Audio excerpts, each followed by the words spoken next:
Bonjour la famille Lanquiture, j'espère que vous allez bien. Je suis à la Villa Harris, Tanger. Je voudrais vous parler de la lecture. La lecture, c'est pas une source de malheur, de souffrance, de douleur, des galères, etc. Comme ça, les étudiants conçoivent la lecture.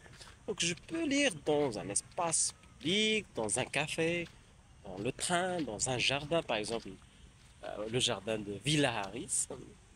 Donc, quand on lit, dans cette vidéo, je voudrais juste corriger cette conception de la lecture. Donc, quand on lit, on trouve du plaisir. Donc, dans la plage, on peut lire. Dans le café, n'importe où. La lecture n'est pas une affaire de galère, de souffrance, des épines, etc., mais plutôt une source de plaisir.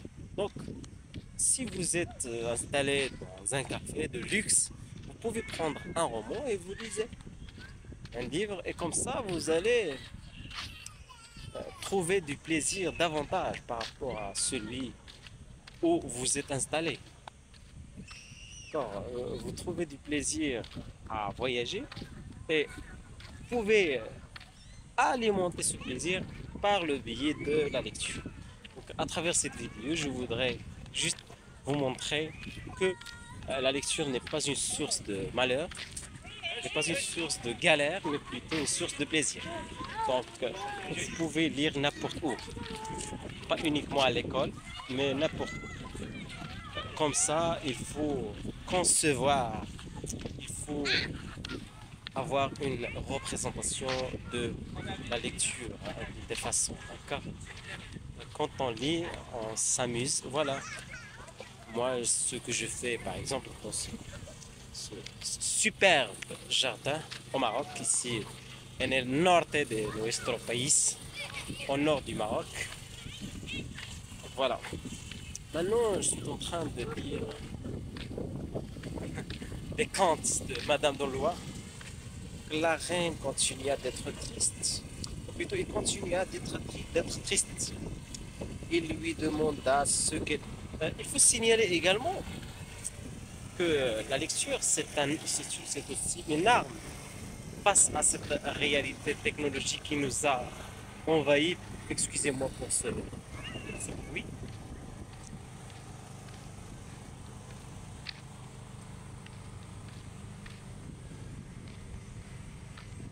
Donc, qu'est-ce que j'ai dit? J'ai dit que face à cette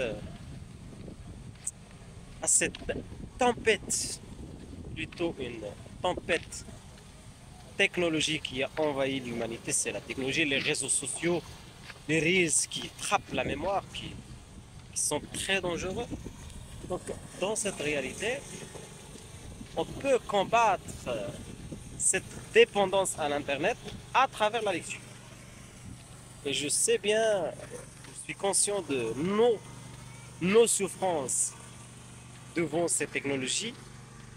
Donc, on peut on peut s'en débarrasser à travers la lecture. C'est ce que je fais, moi. Maintenant, j'ai mon téléphone, mais je n'utilise pas d'Internet pendant des semaines.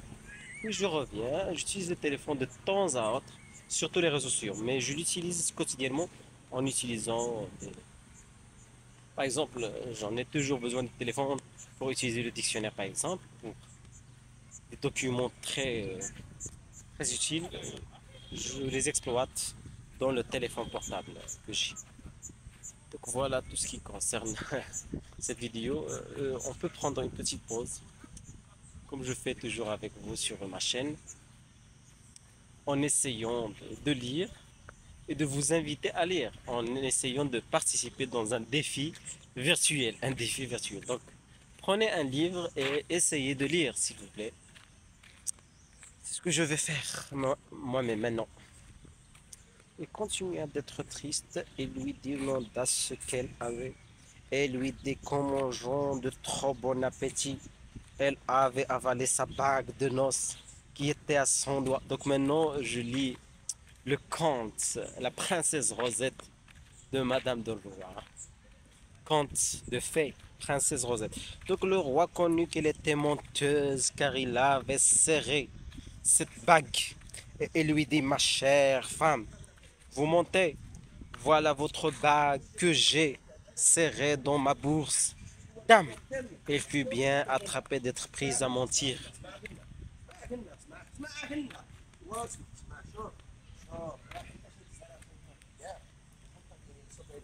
Il y a du bruit.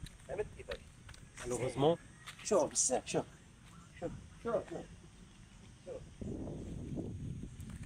extraordinaire. Les Marocains parlent sur téléphone ainsi, pas d'une façon intime, d'une façon personnelle, mais d'une façon... La conversation devient ainsi une affaire publique, devient une cause publique. Vous voyez?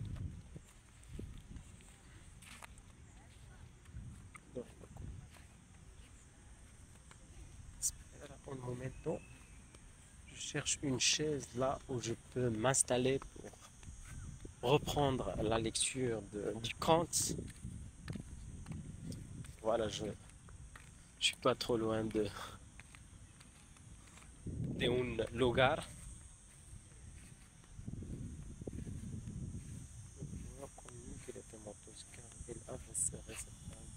Ma chère femme, vous montez, voilà votre bague que j'ai serrée dans ma bourse. Dame, elle fut bien attrapée d'être prise à mentir, car c'est la chose la plus laide du monde. Elle vit que le roi boudait.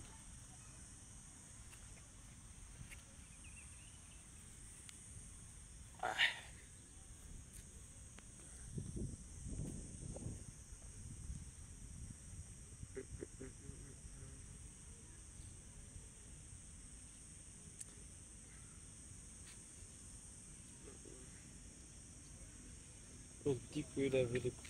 Pardon. Et c'est pourquoi elle dit ce que les fées avaient prédit de la petite Rosette.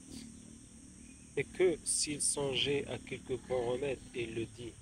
Le roi s'apprêta beaucoup jusque-là qu'il dit une fois à la reine, je ne sais point d'autre moyen de sauver nos deux fils qu'en faisant mourir la petite. Pendant qu'elle est au maillot, mais la reine s'écria qu'elle souffrirait plutôt la mort elle-même, qu'elle ne consentirait point à une si grande cruauté, et qu'il pensa à autre chose. Comme le roi et la reine n'avaient que cela dans l'esprit, comme le roi et la reine n'avaient que cela dans l'esprit, on apprit à la reine qu'il y avait dans un grand bois proche de la ville un un vieil ermite qui couchait dans le tronc d'un arbre.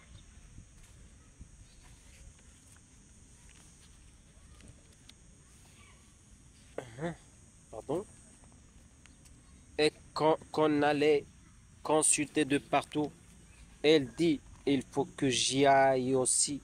Les fées m'ont dit le mal, mais elles ont oublié le remède.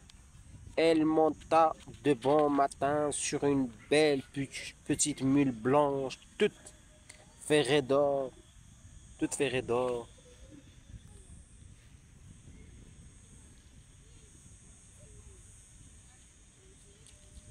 Avec de ces demoiselles qui avaient chacune un joli cheval.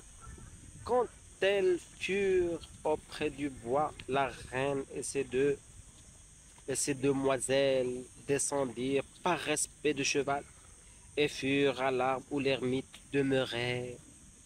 Il n'aimait guère avoir des femmes, mais quand il vit que c'était la reine, il lui dit, vous, soyez la bienvenue.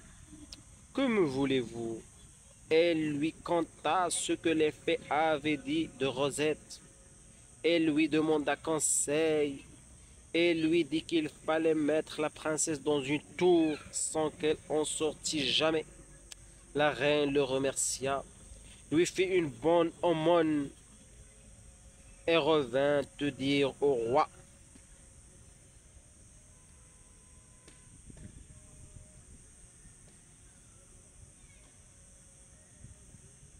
Quand le roi sut ces nouvelles, il fit vitement bâtir une grosse tour. Il y mit sa fille, et pour qu'elle ne s'ennuyât point, le roi, la reine et les deux frères l'allaient voir tous les jours. Donc, je m'arrête ici dans ce coin. S'il vous plaît, si vous avez besoin d'un professeur pour vous accompagner, pour accompagner vos enfants dans le processus de cette habitude de la lecture, on peut vous accompagner. Il suffit de le contacter. Comme ça, on va vous aider, on va vous accompagner à se libérer de la dépendance à Internet et aussi de trouver une place dans ce monde de la lecture, le monde de la littérature, le monde de la langue française surtout. Aussi, si vous avez des difficultés à maîtriser le français, à avoir une connaissance approfondie à propos du français ou de la littérature française, il suffit de me contacter soit sur Facebook Youssef numéro 1C ou sur Instagram. Vous pouvez écrire la même chose, soit sur mon WhatsApp que vous allez trouver dans la description ou dans le premier commentaire de cette vidéo. Comme ça, on va vous aider, on va vous accompagner à développer vos compétences littéraires, vos compétences linguistiques, communicationnelles et aussi à se libérer de cette dépendance à Internet. Au revoir.